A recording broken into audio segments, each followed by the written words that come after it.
नमो अरहंताणं नमो सिद्धाणं नमो आर्याणं नमो अध्यायाणं नमो लोये सवसाहूणं शुद्धात्मानमनेकान्तं साधुमुत्तम मंगलम वंदे संदस्य सिद्ध्यर्थं संदस्त्यर्थप्रकाशकम् मंगलम भगवान वीरो मंगलम गौतम गणी मंगलम कुंदकुंदाज्यो जैन धर्मोस्तु मंगलम सर्वमंगल मंगलम सर्वकल्याणकारकम प्रधानम सर्वधर्माणां जैनम जयतु शासनम प्रगटे निज अनुभव करे कीर्तन सत्तारू सब ज्ञाता लक्ष्य नमो समय सार से निर्मल ध्यान लगाए के कर्म कलंक जलाए भय सिद्ध परमात्मा वंदो मन बचता है।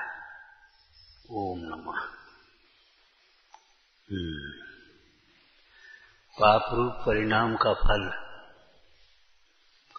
आकुलता है, तीव्र आकुलता। जो जीव को भयभीत पना रहता है, डर लगता है, वह पाप का ही फल है। आप ये सोचो, चोर को ही डर लगता है ऐसा नहीं, व्यभिचारी को भी डर लगता है, कोई देख ना ले। छिपा करके कोई भी कार्य करता है, डर लगता है। अनाप शनाप परिग्रह वालों को भी डर लगता है, कोई छीन न ले, कोई लूट न ले। हिंसक को भी भय लगता है।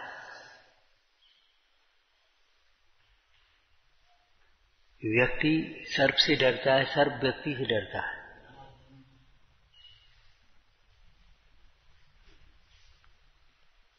हिंसक को भी भय लगता है, असत्यवादी को भी भय लगता है। भय लगता है तो भय के कारण को दूर करना चाहिए, ये नियम की बात। ये कहने से काम नहीं चलता। क्या करें, डर लगता है, डर लगता है। काहे का डर लगता है ये बताओ। और अध्यात्म के कथन को केवल पकड़ करके और अपनी वर्तमान स्थूल भूल को नहीं देखोगे तो अभी काम नहीं चलेगा। भय क्यों? भय का कारण क्यों? हम अपने को देव मानते, बस हो गई।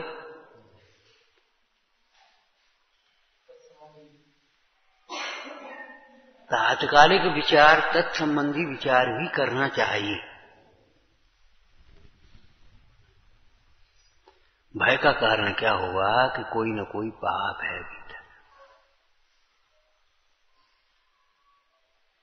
कौन सा पाप है ये आप खोजो।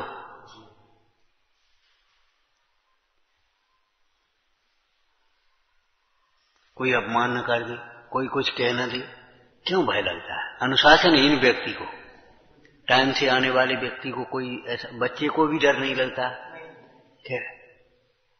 क्यों? अभी अध्यापक देख लेगा, देर में क्यों आई? वो टाइम से आया ना, और देर से आएगा वो चुपचाप ऐसे से बैठने की कोशिश करेगा, कोई देख न ले। अपराध बोध।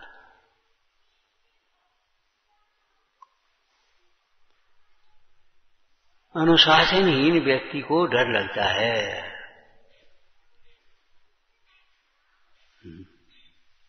निरंतर भयभीत, उसका मन नहीं लगता। जो जीव देह में और विषयों में आसक्त होता है, उसका धर्म में मन नहीं लगता। भयभीत व्यक्ति के ज्ञान का विकास नहीं होता, सोचने समझने की शक्ति नहीं आती।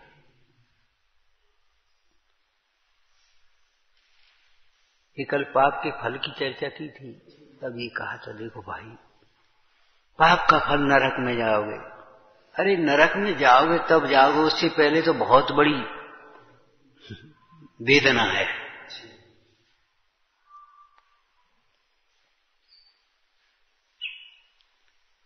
पहला भय है इहलोक संबंधी भय। परलोक संबंधी भय तो दूसरा है।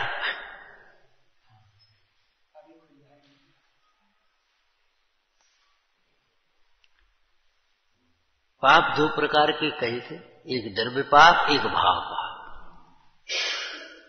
तो भाव पाप का फल भाव में आएगा आकुलता, भयभीतपना।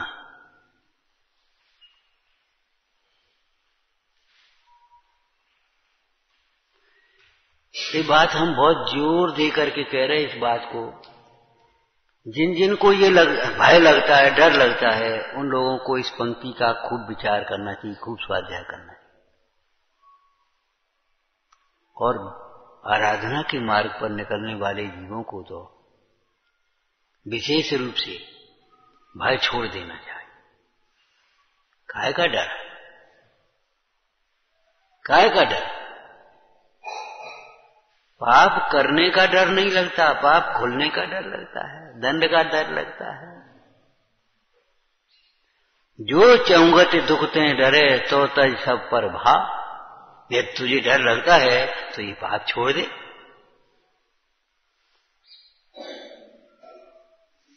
पंचाशीकाय में पाप की चर्चा किस प्रकार से की है बता।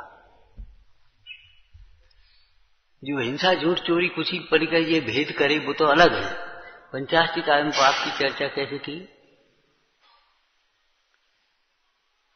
हमने आपको कहा था अनेक शास्त्र पढ़ने से बुद्धि, शास्त्र बांचने लायक बुद्धि होती है। हाँ, तो पंचाशीकाय में कैसे है? बहु प्रमाद युक्त चर्या। आलसी जीव को डर लगता है, आलस से छोड़ देना चाहिए। पाप छोड़ने का मतलब है आलस से छोड़ देना चाहिए। बहु प्रमाद युक्त चर्या।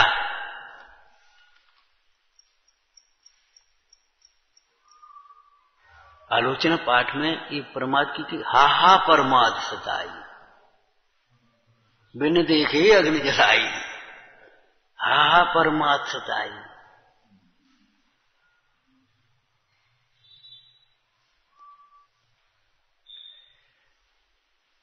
प्रमाद छोड़ देना चाहिए, आलस छोड़ देना चाहिए, बहाने बनाना छोड़ देना चाहिए। असत्य है। बहाने और असत्य की चर्चा में आपको कहा था, बहाना माने सुरक्षित झूठ, ये समझ लो। झूठ की सुरक्षित कर रहे हम, झूठ बोल रहे, बहाने बना रहे। वो हम आ नहीं पाए कि आए नहीं, हम कर नहीं पाए, करे नहीं पाए कि किया नहीं। वो समय नहीं मिलता कि समय को तुम निकालते नहीं, कीमत नहीं समझते। जो ये कहते हैं समय नहीं मिलता, उनका सर्वेक्षण कर लेना भी बहुत समय बर्बाद करते होंगे प्राय। और फिर फालतू कार्यों के लिए तुम्हें समय मिलता है और अपने प्रयोजनभूत कार्य के लिए समय नहीं मिलता, इसका मतलब क्या हुआ?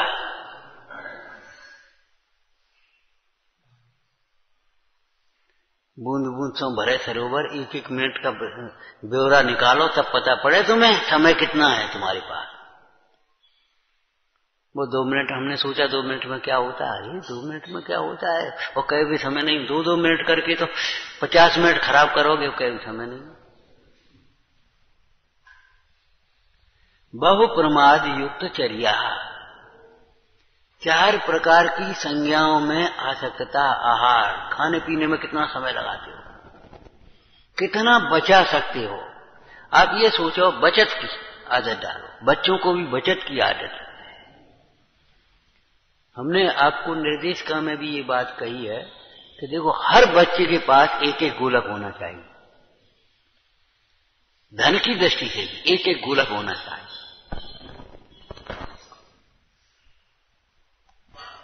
वो जोड़ना सीखे और उसको उसी पर खर्च करना सिखाना। छोटे से हिसाब किताब का ब्यौरा उसको आ जाना चाहिए। और अपनी कमाई में से फिर उसको जब खर्च करेगा ना, तो दर्द भी होगा, स्वाभिमान भी होगा। धन बचाने की जैसी प्रवृत्ति है, ऐसे ही हमें समय बचाने की भी आदत डालना चाहिए। जो समय चक्र होता है, समय तालिका, समय चक्र, वह समय बचाने की ही एक प्रक्रिया का रूप है। 24 घंटे के पास का आप समय चक्र बना दें। कोई विशेष काम आ जाए, अदल बदल कर लो, वो अलग बात रही, लेकिन समय चक्र बना देना। जैसी सामाजिक व्यवस्थाओं में व्यवस्था बना लेते भैया, अपने एक काम करो, 1-2 दिन की एक नंबर बांध देते, और फिर तुम्हारी तकलीफ है, तुमने इनसे कह दिया, इनको तकलीफ है, तुमसे कह दिया। लेकिन एक व्यवस्था बनी रहेगी, परेशान नहीं होना पड़ेगा। और व्यवस्था नहीं बनी होगी तो अब क्या करें? तो ऐसे ही समय चक्र का आपको बिल्कुल नियम करना, बताने के लिए नहीं, बहाने बनाने के लिए नहीं, अभिमान करने के लिए समय चक्र नहीं। हम अपनी चर्या, हमारी ये चर्या, हम ये करते। अरे ये भी इसमें शामिल करो, ये भी एक काम है, महत्वपूर्ण काम है। क्या करें? देखो सवेरे से उठते लगे रहते, स्वाध्याय के लिए टाइम ही नहीं। अरे स्वाध्याय के लिए भी इसमें टाइम फिट करो ना।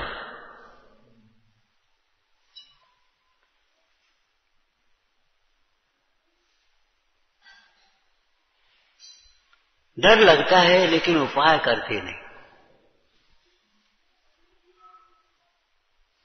उपाय करो, डर मिटेगा।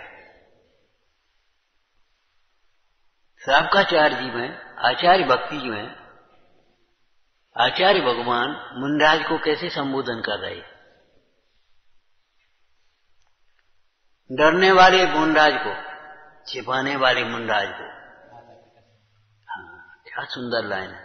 माता पिता के समान गुरुजन, उनसे कहा डरना। तुम डरते क्यों हो? दो कर्म के प्रेरी जीवों के दुख के कोई दोष हो जाए, इसमें आश्चर्य क्या है?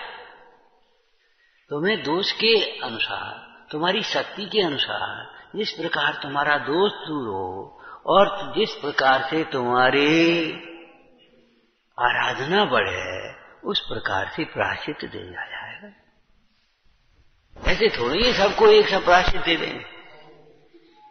कोई वैद्य भी सब रोगियों को एक सी दवाई नहीं देता, बच्चे को बच्चे की तरह, युवा को युवा की तरह। ज्यादा क्रूर कोष्ठी है तो उसको करी दवाई, और जो मंद उसको मंद विरिच है। शीत का रोग है तो शीत के अनुसार, उष्ण का रोग है तो उष्ण के अनुसार, पित्त प्रकृति है तो पित्त प्रकृति के अनुसार, वात प्रकृति तो वात प्रकृति के अनुसार। गुरु तो वैद्य से बड़े हैं। गुरु माने गुरु, वैद्यों के भी गुरु, ये समझ लो। वैद्य का भी कोई गुरु होगा ना, तो गुरु है, ऐसा थोड़ी। माता पिता के समान गुरुजन, उनसे कहा डरना। जो गुरुओं से डरता है वह संसार में भटकता है, नियम की बात है। और जो पापों से डरता है वो धर्म का पात्र होता है, मोक्ष मार्ग में लगता है। जो क्या कहा, गुरुओं से डरता है वह संसार में भटकता है, पापों से डरता है वह संसार से तैरता है। डरने से पहले किससे डरे ये बात भी तो सोचो। कौन से डरे? मिथ्यात्व है डर के संबंध में। जिससे डरना चाहिए उससे डरते नहीं, और जिससे डरने की कोई बात ही नहीं है उससे डर रहे।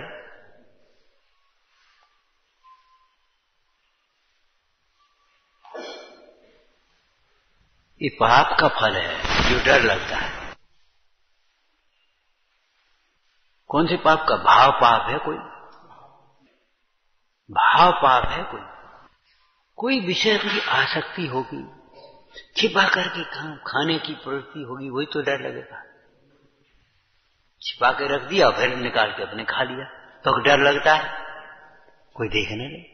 तो छिपा करके रखते क्यों हो, करते क्यों हो? कारण का अभाव होने से कार्य का अभाव होगा।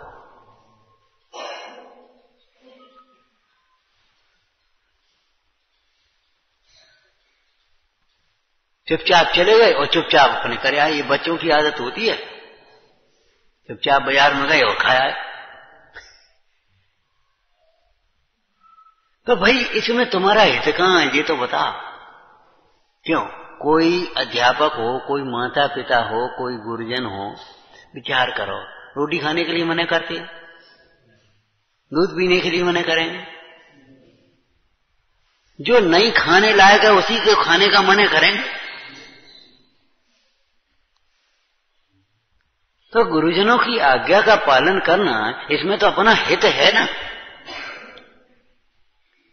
कोई ये मना करेगा तुम पूजा मत करो, कल स्वाध्याय मत करो,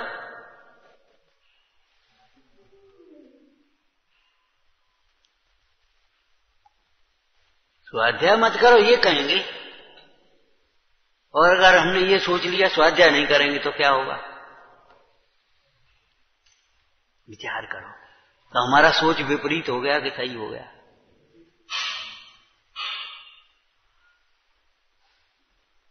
विपरीत विचार करने का फल होगा दुख बढ़ेगा, भय बढ़ेगा, भय बढ़ता चला जा रहा, भयभीत डर लगता है। इसका मतलब है हम विपरीत विचार करे बैठे, और विपरीत विचार का मूल होगा विपरीत मान्यता। हमारी मान्यता विपरीत है।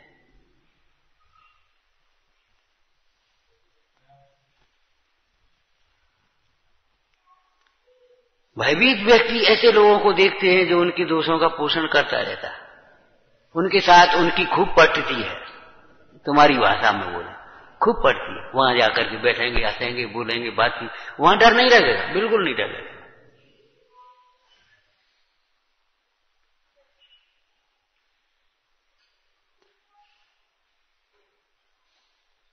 ये तुम्हारे घर का पता पूछा जाए तो ये कहने से काम नहीं चलेगा हमारा घर भारत में है। ये इतना सत्य है कि कोई असत्य की बात ही नहीं है, लेकिन इससे आपके घर तक नहीं पहुंच पाएगा कोई। एड्रेस में नीचे लिखो भारत बात, तो पत्र वाला कहां पहुंचाएगा, क्या करेगा पता? बात सही है, हम अपने को भूले हैं, हम अपने को आत्मा नहीं मानते, ये सबसे बड़ा पाप है। बिल्कुल, बातें करना खूब सीख गए, बात सही है, सबसे बड़ा है, कोई बात नहीं तो है। अब छोटे को तो देख ले, कोई बात नहीं।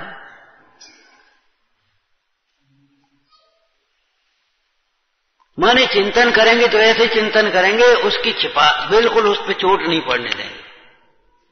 जैसे को माता होती है, वो बच्चे के दोष को छिपाए, अब बच्चा है वो कर लिया होगा आगे, वो बच्चे को सह देती रहती है।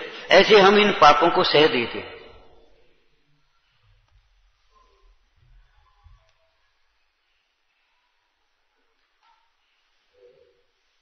इसलिए हमारा ग्राफ नीचे जा रहा।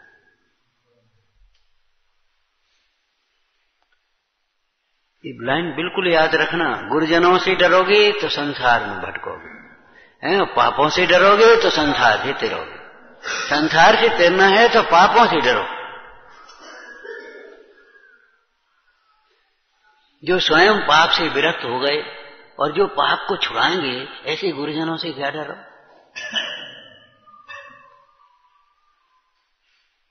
माता पिता के समान गुरुजन।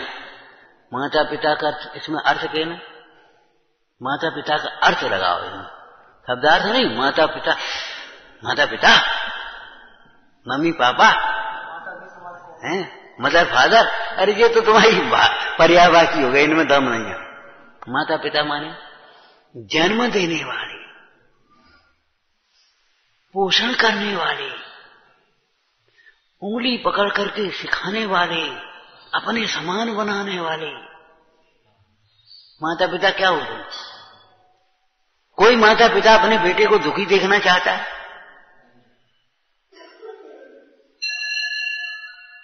भिखारी बनाना चाहता है? माता पिता माने जन्म ली। ऐसे गुरु माने धर्म का जन्म। ज्ञान वैराग्य को उत्पन्न करने वाले, ज्ञान वैराग्य का पोषण करने वाले, मोक्ष मार्ग में लगाने वाले, मोक्ष मार्ग में बढ़ाने वाले, और बीच में जो दोष हो जाए उन्हें छुड़ा करके आगे बढ़ाने वाले। माता क्या समझते हो? माता पिता क्या करते हो? छोटा बच्चा देखा तुमने, नाक आ गई तो माता ऐसे पहुंचेगा और हाथ धोएगी। माने ग्लानि रहित होकर के उसकी गंदगी को साफ करो। कोई गंदी कहां सीख के आया, खड़ा हो जा, कहां सीख के आया, जल्दी बता। हाँ बेटा बताओ तो सही, कहां सीख के आए? ये गंदी आदत कहां सीखी तुमने?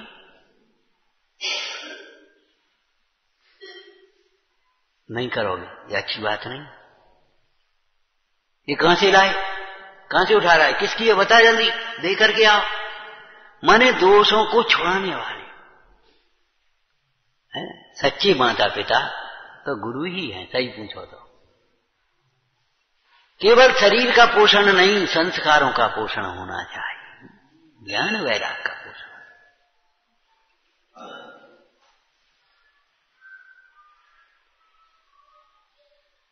तो माता पिता के समान का समझ में आया, ज्ञान वैराग को जन्म दे रहे।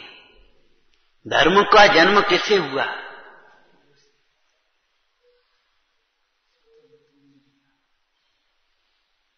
पोषण कौन करेगा? कहां तुम्हारा ज्ञान वैराग्य पुष्ट होगा? गुरुजनों की संगति में, पंच परमेष्टि की संगति में तुम्हारा ज्ञान वैराग्य पुष्ट होगा। लौकिक जीवों की संगति में तो तुम्हारा ज्ञान वैराग्य सूखेगा, अभिमान पुष्ट होगा।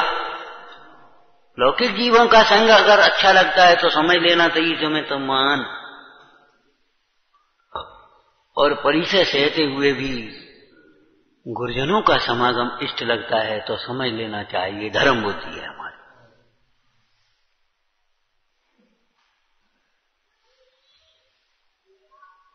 माता कैसे खाना सिखाती है, बोलना सिखाती है, चलना सिखाती है।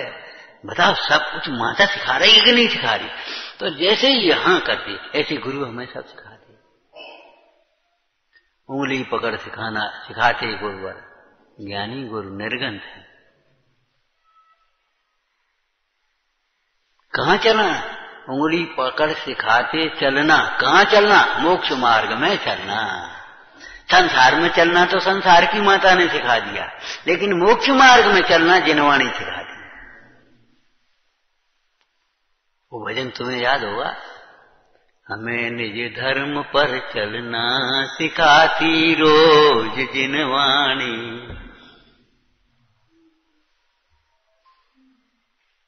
अब तुमसे इनसे डरते, ये पढ़ना पड़ेगा, ये करना पड़ेगा, तो अच्छी तो बात है।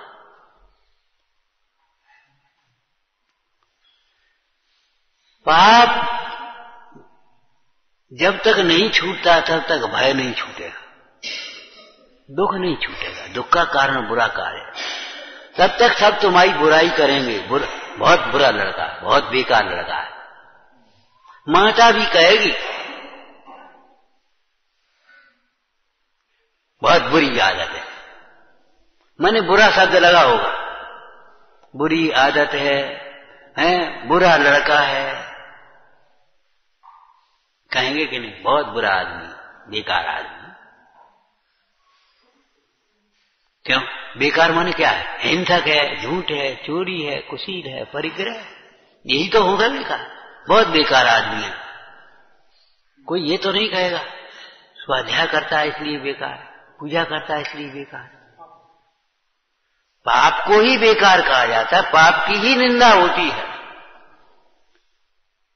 ये जीव अपने को पाप को एक मानता है, इसलिए ऐसा लगता है मेरी निंदा हो रही है। तेरी निंदा कोई करता ही नहीं। कल कहा था, पाप की ही निंदा होती है।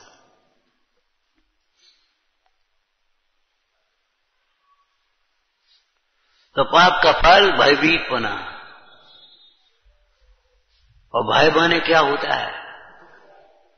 भय दुख रूप है।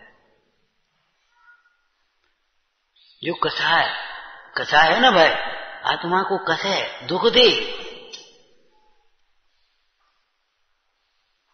मोक्ष मार्ग से दूर करे, तो ये भाव पाप का फल है। और जो नाना प्रकार की संसार में प्रतिकूल संयोग सामग्री मिलती है, वह द्रव्य पाप का फल है, पाप के उदय का फल। शरीर में रोग है, ये पाप के उदय का फल है। समझ में आया ना? और भीतर में जो वेदना, दुख, ये पाप का फल है, आज्ञा का फल।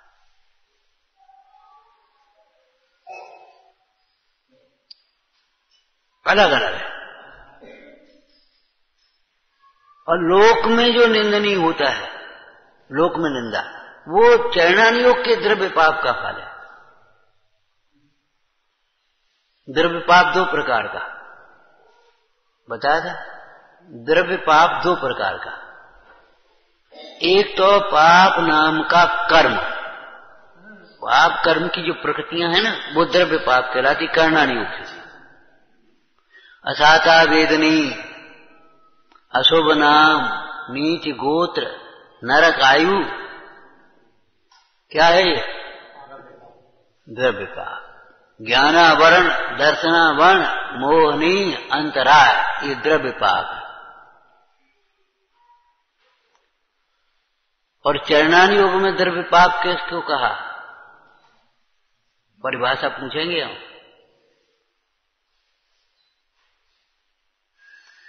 पाप के परिणाम के निमित्त से होने वाली जो वचन और काय की क्रिया चेष्टा है, वह द्रव्य पाप कहलाता है।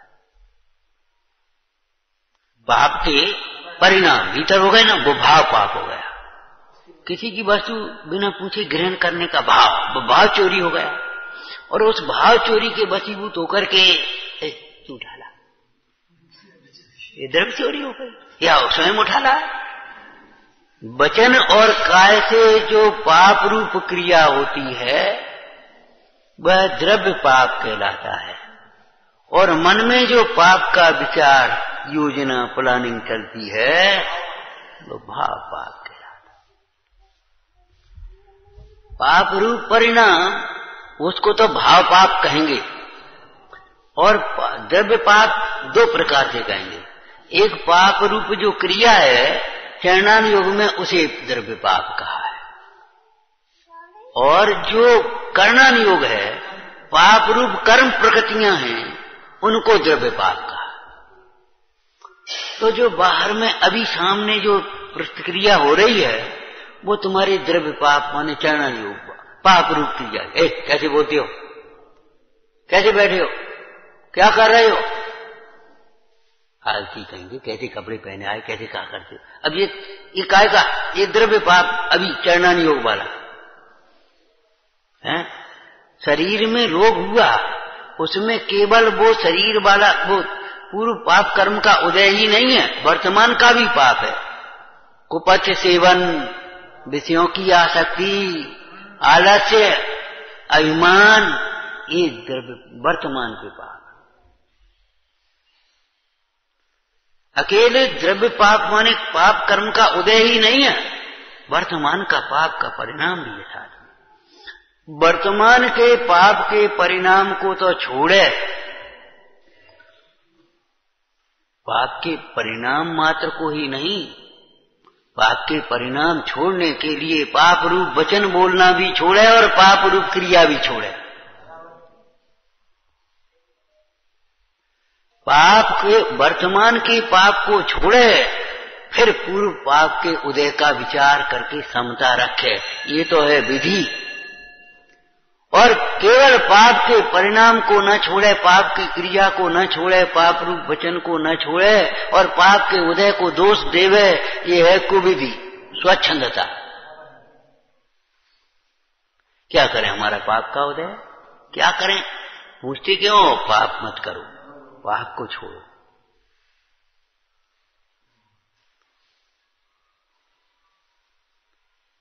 पुण्य और पाप के उदय के फल दिखाई देते नैमित्तिक, तो वह भोगने लायक नहीं है, समता रख करके निर्जरा करने लायक है, शिक्षा लेने लायक है। शिक्षा लेने माने ऐसा पाप अब न हो जाए।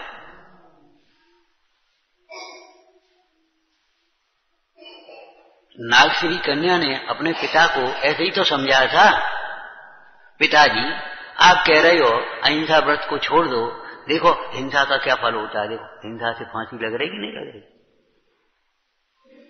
मुनिराज ने यही तो हिंसा का त्याग कराया है, जिससे फांसी लगती है, ऐसा पाप तो छोड़ने लायक है। हाँ पिता बेटा एक ये रहने दे, 4 को छोड़ दे।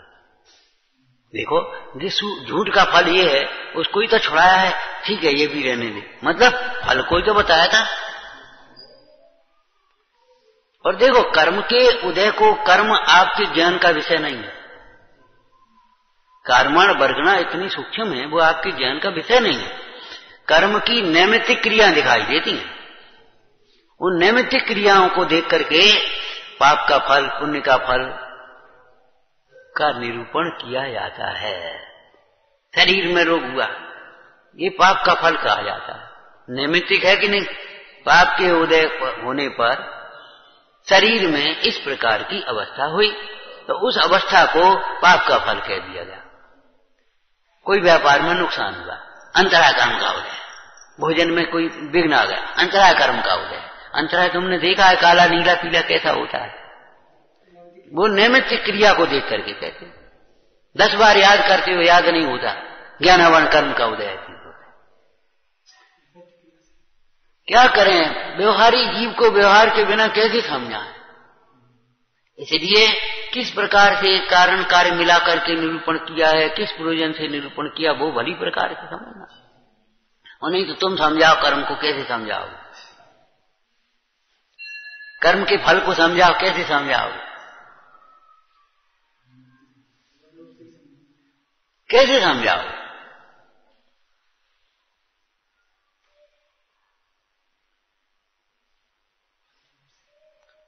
उसे समझाएंगे नैमित्तिक रूप से। तो पाप के परिणाम से निरंतर भयभीत रहता है। बच्चों सुनो, डर लगता है, इसका मतलब है कोई पाप कर रहे हो तुम। समय पर अपना काम न करना ये भी पाप है। क्यों? समय पर अपना काम नहीं करना ये भी पाप है। फिर तुम बहाने बनाते फिरोगे, बचते फिरोगे, भागते फिरोगे, छिपते फिरोगे। ये कौन भटका रहा है?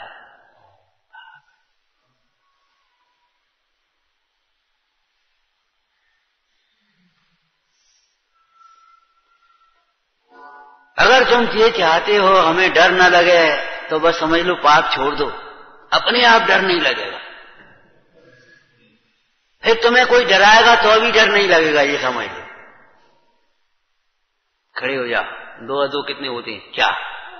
डंडा चला, ले आओ डंडा। अरे 4 होते हैं, हम डंडा ले आओ। डंडा क्या करे? डंडा के भय से हम 5 थोड़ी कह देंगे। तुम्हें विश्वास है ना? सम्यक दृष्टि जीव निशंक होता है, निर्भय होता है। माने निशंक और निर्भय रहने के लिए सम्यक दर्शन चाहिए। कोई अपराध भी होता है, कोई दोष भी होता है, तो अभी ये सोचना चाहिए माता पिता से या गुरुजनों से डरने की बात क्या है, ये तो हमारे दोष को छुड़ाएंगे।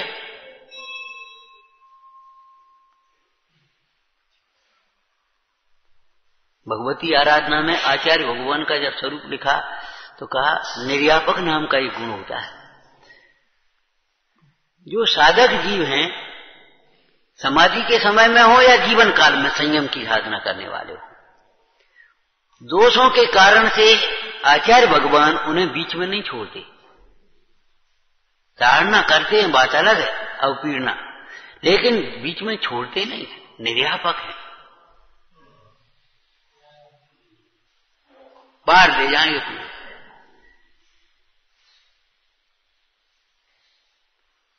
छपक घबरा जाए, छपक माने समाधि में स्थित साधु घबरा जाए, तीव्र वेदना हो जाए, भूख प्यास सता जाए, किसी चंचलता मन में हो जाए, तो भी आचार्य भगवान उसे संबोधन करेंगे और ये कहेंगे देखो हम तुम्हें बीच में नहीं छोड़ेंगे, सारा संघ तुम्हारी सेवा में सावधान है, तुम क्यों घबरा रहे?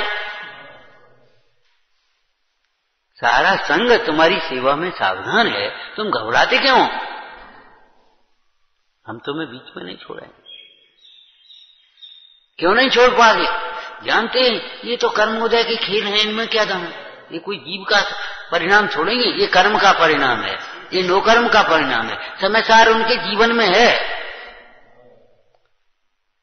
तुम प्रसंगानुसार समयसार की बातों की चर्चा करते हो, लेकिन ज्ञानियों के जीवन में समयसार बोलो उनके दुर्विकल्पों का समाधान करता है, दुर्विकल्प उत्पन्न ही नहीं होने देता।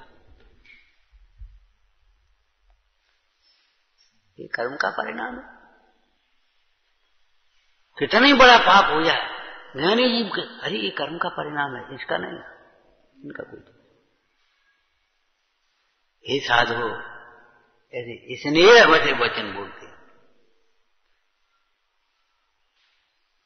वहां फिर एक प्रसंग आया कि छपक का किंचित भी तिरस्कार नहीं करना चाहिए, कठोर वचन नहीं बोलना चाहिए। अगर उसके मन में शल्य हो जाए तो समाधि बिगड़ जाएगी, उठकर चला जाए और कहीं उल्टा काम करने लगे तो धर्म की निंदा होगी। इसलिए तिरस्कार नहीं करना चाहिए। वहां तो छपक की लिखी है, यहां अपने को सब कुछ समझना चाहिए। किसी भी प्राणी मात्र का तिरस्कार मत करो, कठोर वचन मत बोलो। पर्वतकार कठोर निंद नहीं बयन उचार। पाप छोड़ने के लिए ये परिभाषाएं खूब पढ़ो और इनका खूब विचार करो। दरअसल क्या है, हमारे जीवन में जो डर गया है वो हमें पाप ही नहीं लगता। और तो कसाई को कसाय जो घात करना है ना, इनसे वही पाप नहीं लगता। अगर पाप लग जाए तो छोड़ने के लगता ही नहीं। चोर को चोरी करना पाप नहीं लगता, क्योंकि क्यों, हमारा तो धंधो है, धंधा है कि पाप है। मजदूर से काम किया, बेटा ने देख खुदो करो जी, काका तुझे चीटा महाराज अब हमारा रोज को काम है, धंधो है हमारा। माने उसको धंधा मान रहा है, काम मान रहा है, पाप नहीं मान रहा। अब कैसे छूटेगा? जैसे उनकी दशा है ऐसे ही हमारी दशा हो गई। हमें ये लगता नहीं हमारा जो प्रमाद रूप चर्या है ये पाप है, अभिनय रूप परिणाम है ये पाप है। ये हमारा जो सारा परिणाम जो चल रहा है, हमारी जो प्रवृत्ति चल रही है, ये पाप रूप है, न धर्म रूप है न पुण्य रूप है।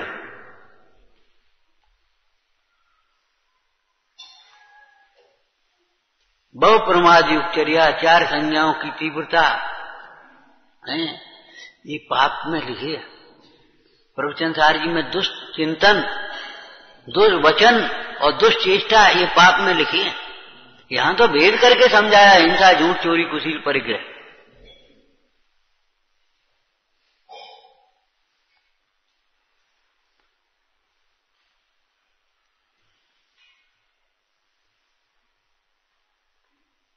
बिना प्रयोजन कार्य करना पाप है, अनर्थ दंड है कि नहीं बोलो? बिना प्रयोजन। बहुत से बच्चे इनकी आदत होती है, बिल्ला के पेंसिल अपन चलाते रहेंगे, कागज बिगाड़े, पेंसिल बिगाड़े, वक्त कहाँ भी फारी बागो कागज फाड़ दो, बहुत है फेंक दो, बहुत है फेंक दो। पाप है, लगता है तुम्हें पाप है।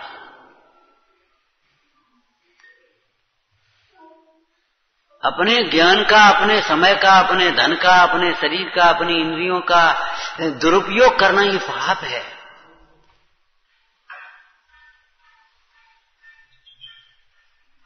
भाई मरोड़ रहे जबरन, तोड़ के फेंक दे, पाप है, ये पाप है भाई।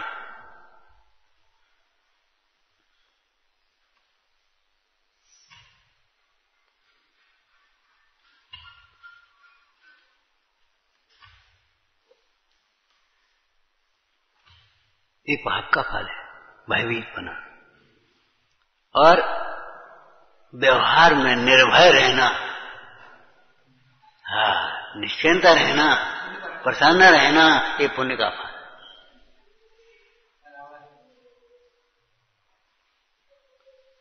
जब कोई आप अच्छा लौकिक में भी अच्छा कार्य करते हो तो कितनी प्रसन्नता होती है। पूरी तैयारी के बाद परीक्षा के लिए जा रहे हो, कैसी कितनी प्रसन्न मुद्रा, और नकल के भरोसे जा रहे हो तो कितनी भीतर में कितना कैसा परिणाम है।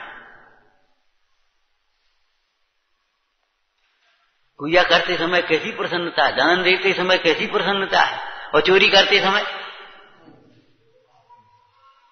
माने पुण्य के परिणाम की पहचान, चित्त में प्रसन्नता होगी, उल्लास होगा। अभी सम्यक नहीं है, व्यवहार है।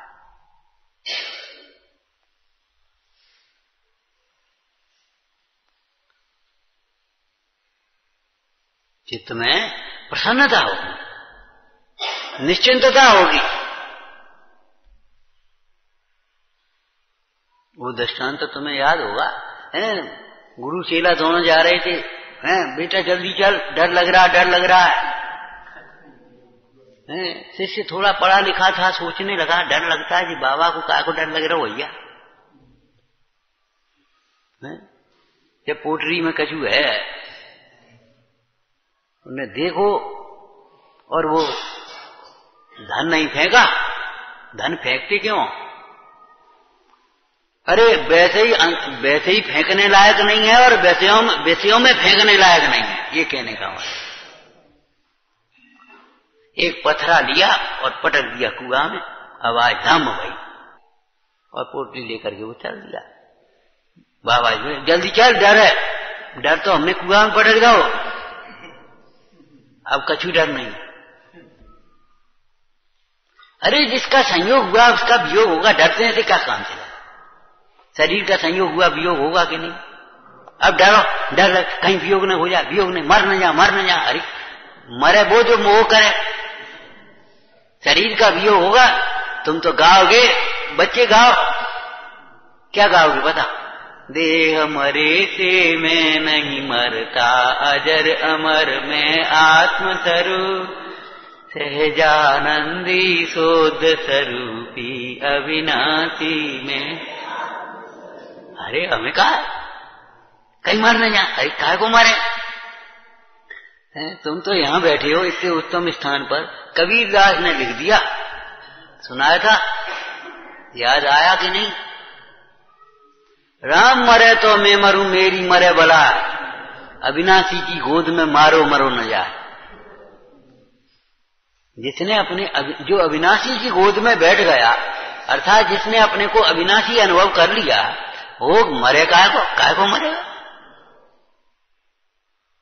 जो जन्मदिन मनाएगा तो मरेगा। आज मेरा जन्म हुआ तो मरेगा, और जन्म ही नहीं हुआ तो मरेगा काय को? संयोग हुआ तो वियोग होगा, और संयोग ही नहीं हुआ तो वियोग काय का होगा?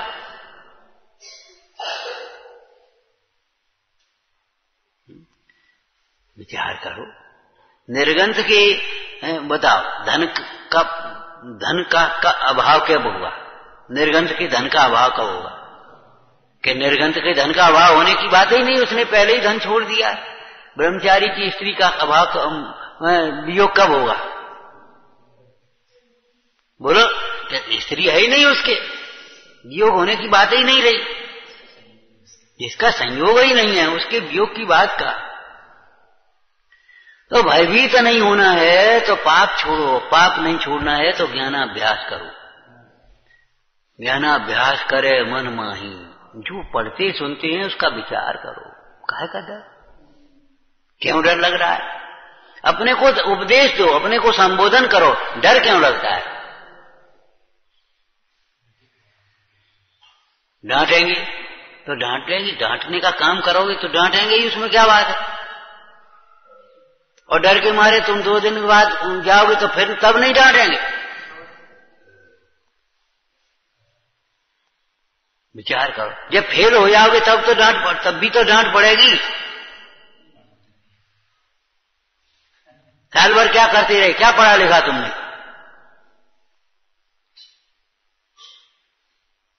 भाई डांटने वाले अगर हितैषी हैं तो वे तो तुम्हारे हित के लिए डांट रहे हैं। तुम उस पाप को छोड़ो ना। हम मतलब पाप की रटंत परिभाषाएं सीखे, हिंसा झूठ चोरी कुशील परी के पाप, या फिर अपने आत्मा को न जानना पाप, बस खत्म हो गई बात। और जो हमारी परमाचर्या है, जिसके कारण डर लगता है, वो हमें अभिमान के कारण डर लगता है। देखो बहुत जने पूछे, देखो हम आए तो जहां हमसे कोई कुछ कहेगो तो नहीं, तुम कहीं भी को काम कहोगे तो करें, कहेगो नहीं, हम 8 बजे सोच रहे हैं, हमसे कोई कुछ कहे नहीं। वाह जी, कोई बात रही? हम चाहे कुछ करते रहें, चाहे करें चाहे नहीं करें, काम करें नहीं करें, जो कुछ भी, हमसे कोई कुछ कहे नहीं। ये कोई तरीका तो नहीं।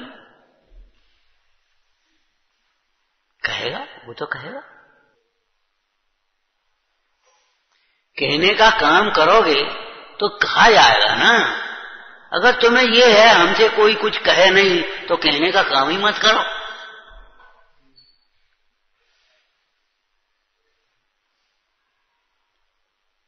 योग्य प्रवर्तन वाले से तो कोई कुछ कहेगा तो वही कहेगा जो उसे सुहाएगा। शाबाश, बहुत बढ़िया। क्यों बताओ क्या कहेगा?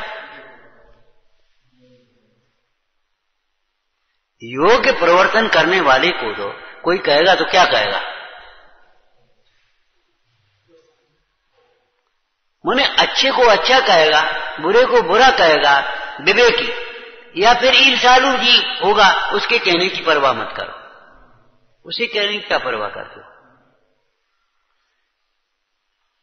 लौकिक में भी शराबी कबाबी वाले आदमी की बातों पर ध्यान दिया जाता है क्या? लौकिक में रास्ते चलते कोई शराबी अपना बक रहा हो तो उसकी बातों पर ध्यान दिया जाएगा? बोलो। तो फिर मोक्ष मार्ग में तुम ईर्ष्यालु व्यक्तियों की बातों पर ध्यान क्यों देते हो? मोहीजनों की बातों पर ध्यान क्यों देते हो?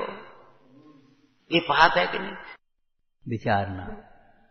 हे जिनवाणी भारती तो ही जपू दिन रैन, जो तेरी शरणा गए सो पावे सुख चैन।